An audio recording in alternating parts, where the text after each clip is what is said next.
Hi, it's Matthew Wagner here, and I appreciate you listening to my podcast. The podcasts are brought to you by my website, which is panicattackrecovery.com, and I have a free newsletter that I would encourage you to sign up for.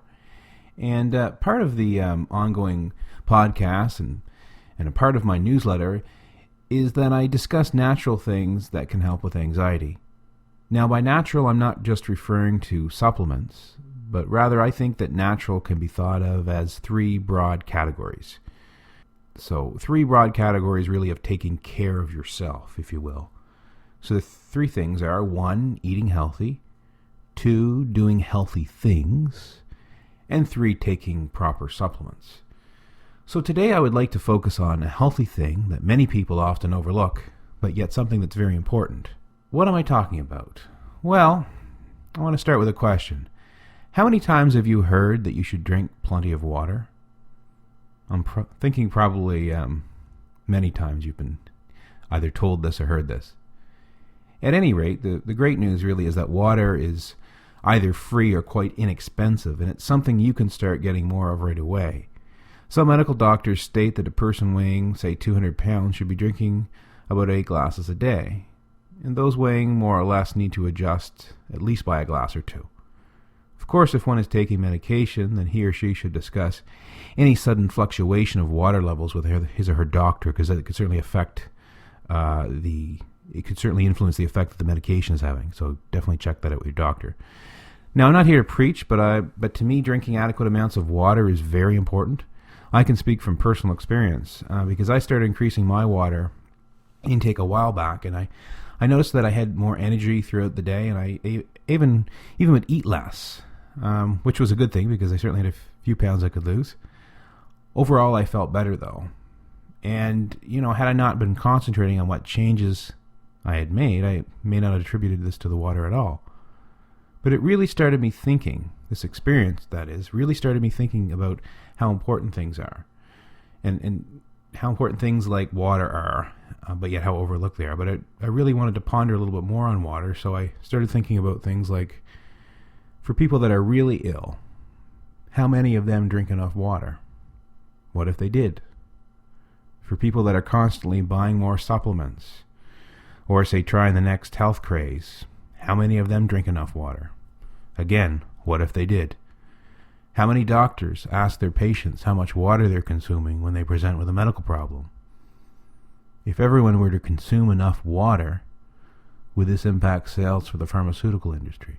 These are not simply questions that I propose to have the answer for, but they're questions that I think really make you think. These points really make me think, and something to think about for sure.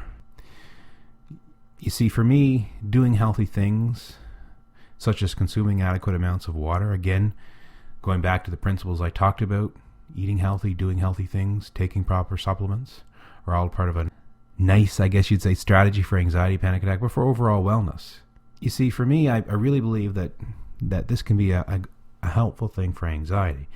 Not in the sense that you're going to all of a sudden cure your panic attacks if you start drinking more water, but it's overall helpful for your brain and it's helpful for your body. It can be quite relaxing when you think about it.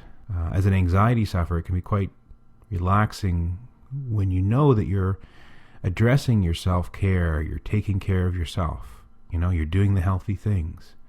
Because you can rest assured knowing you're addressing a variety of aspects of your health.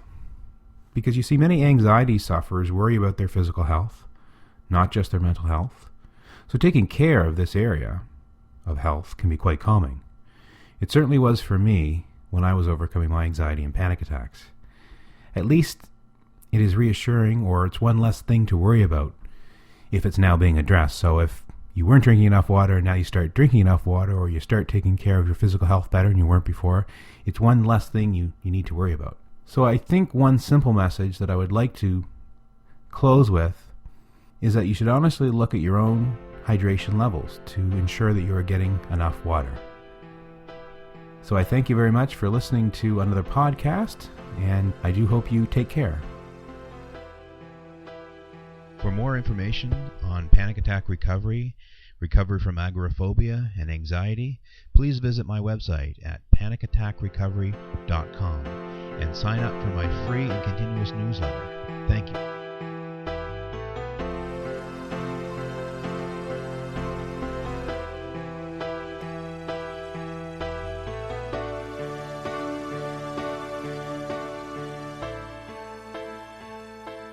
The material in this newsletter is provided for educational and informational purposes only and is not intended to be a substitute for a psychologist, psychiatrist, or other healthcare provider's consultation. Please consult a psychologist, psychiatrist, or appropriate healthcare provider about the applicability of any opinions or recommendations with respect to your own panic attacks, anxiety, and agoraphobia, or any other symptom or condition.